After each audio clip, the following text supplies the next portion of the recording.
नमो बुद्धाय, जय भीम।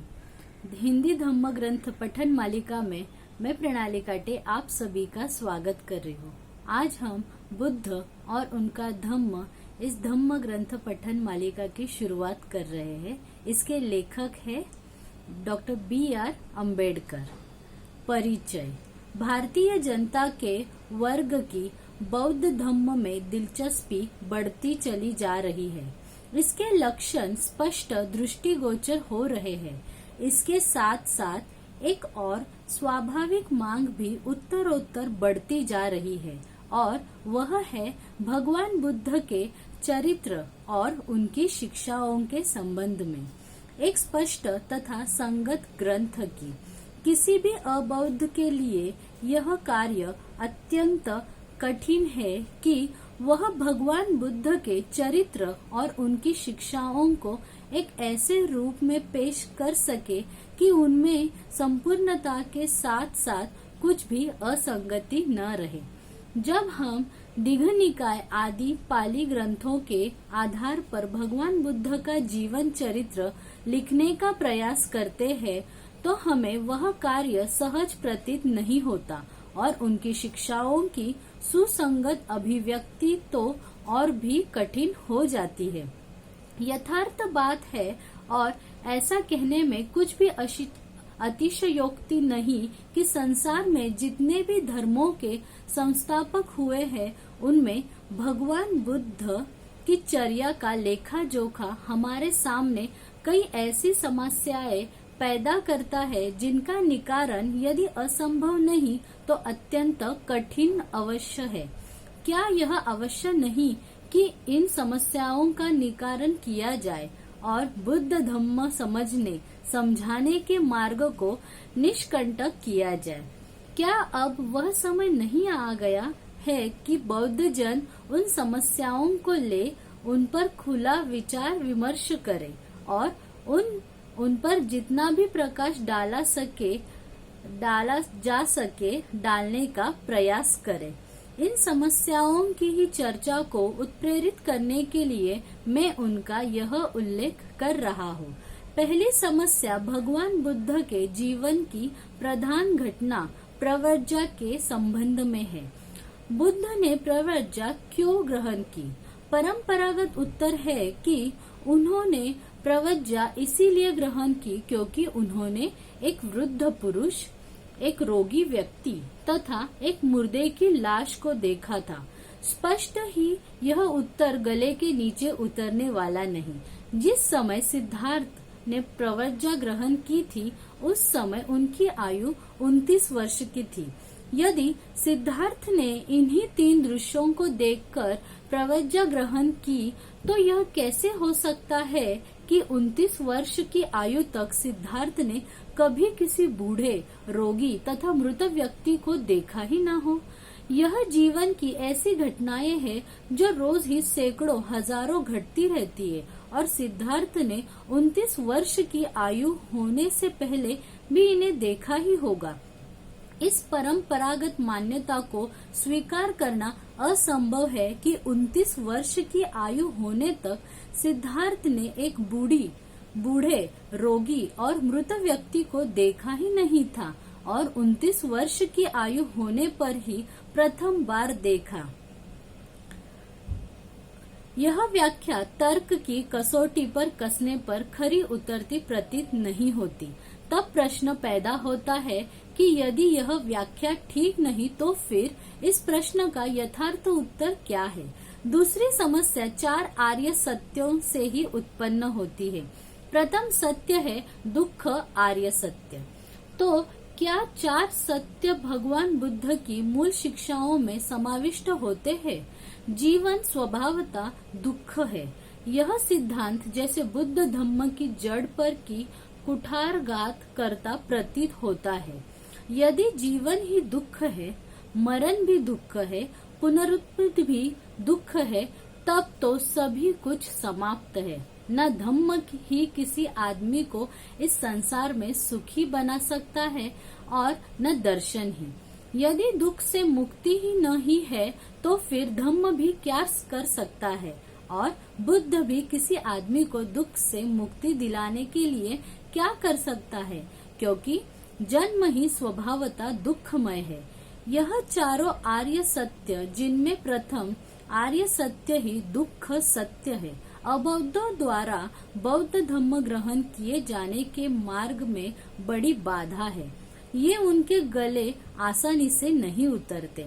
ऐसा लगता है कि ये सत्य मनुष्य को निराशावाद के गड्ढे में ढकेल देते हैं। ये सत्य भगवान बुद्ध के धम्म को एक निराशावादी धम्म के रूप में उपस्थित करते हैं। प्रश्न पूछा जा सकता है कि क्या ये चार आर्य सत्य भगवान बुद्ध की मूल शिक्षाएं है या अथवा ये बाद का भिक्षुओं का किया गया प्रक्षिप्तांश है। एक तीसरी समस्या आत्मा, कर्म तथा पुनर्जन्म के सिद्धांत को लेकर है। भगवान बुद्ध ने आत्मा के अस्तित्व से इनकार किया। आत्मा ही नहीं तो कर्म कैसा, आत्मा ही नहीं तो पुनर्जन्म कैसा? ये सचमुच टेढ़े प्रश्न है। भगवान बुद्ध ने कर्म तथा पुनर्जन्म शब्दों का प्रयोग किन विशिष्ट अर्थों में किया है? क्या भगवान बुद्ध ने इन शब्दों का किन्हीं ऐसे विशिष्ट अर्थों में प्रयोग किया जो अर्थ उन अर्थों से सर्वथा विभिन्न थे, जिन अर्थों में भगवान बुद्ध के समकालीन ब्राह्मण इन शब्दों का प्रयोग करते थे? यदि हाँ, तो वह अर्थ भेद क्या था? अथवा उन्होंने उन्हीं अर्थों में इन शब्दों का प्रयोग किया जिन अर्थों में ब्राह्मण जन इनका प्रयोग करते थे? यदि हाँ, तो क्या आत्मा के अस्तित्व के अस्वीकार करने तथा कर्म और पुनर्जन्म के सिद्धांत को मान्य करने में भयानक असंगति नहीं है? एक चौथी समस्या भिक्षु को ही लेकर है। भगवान बुद्ध ने किस उद्देश्य से भिक्षु संघ की स्थापना की?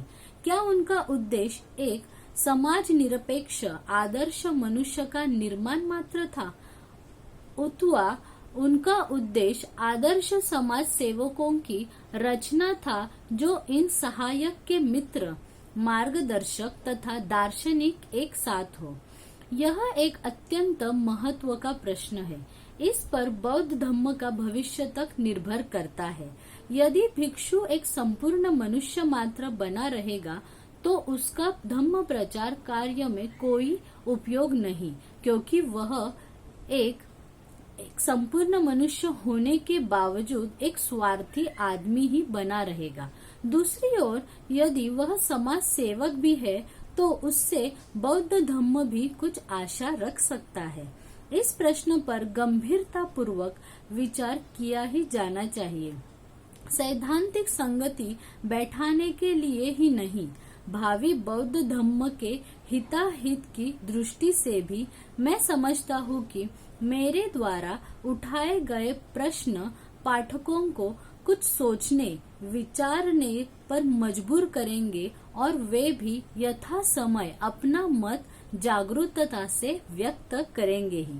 आमुख समय समय पर प्रचलित और आनुवंशिक विश्वासों तथा विचारों पर पुनर्विचार करने, वर्तमान और विगत अनुभव के बीच सामंजस्य स्थापित करने एवं ऐसी स्थिति तक पहुंचने के लिए जो भावना और चिंतन की मांगों को पूरा करती है और भविष्य का सामना करने के लिए स्वविश्वास प्रदान करती है, मनुष्य अपने आप को बाध्य पाते हैं। यदि वर्तमान दिवस पर व्यवहारिक और सैद्धांतिक दोनों के महत्व का आलोचनात्मक और वैज्ञानिक गवेषणा के विषय के रूप में धर्म ने वर्धमान ध्यान आकर्षित किया है, तो इसका श्रेय दिया जा सकता है एक वैज्ञानिक ज्ञान और चिंतन की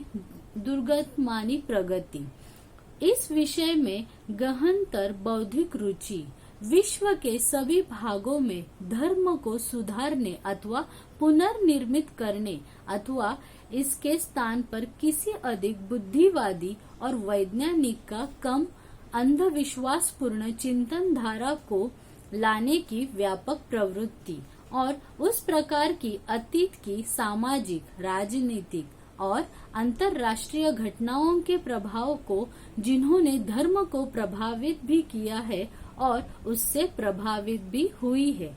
जब भी नीतिपरक अथवा नैतिक मूल्य की गतिविधियों या स्थितियों पर प्रश्न उठाया जाता है तो उसमें धर्म का महत्व संलिप्त होता है और गहराई तक आंदोलित करने वाले सभी अनुभव मूल्य निरंतर सर्वाधिक मूलभूत विचारों के पुनर्निर्विचार को बाध्य करते हैं, चाहे वे प्रत्यक्ष रूप से धार्मिक हो अथवा नहीं। अंततोगत्वा न्याय, मानव नियति, ईश्वर और संसार संबंधी समस्याएं उठती है और बदलने में इनसे धार्मिक तथा अन्य विचारों के पारस्परिक संबंध, समाधारण ज्ञान की मान्यता और अनुभव तथा वास्तविकता की व्यवहारिक अवधारणाओं की समस्याएं संबंध होती है। तो ये पठन हम यहाँ ही समाप्त कर रहे हैं। नमो बुद्धाय, जय भीम।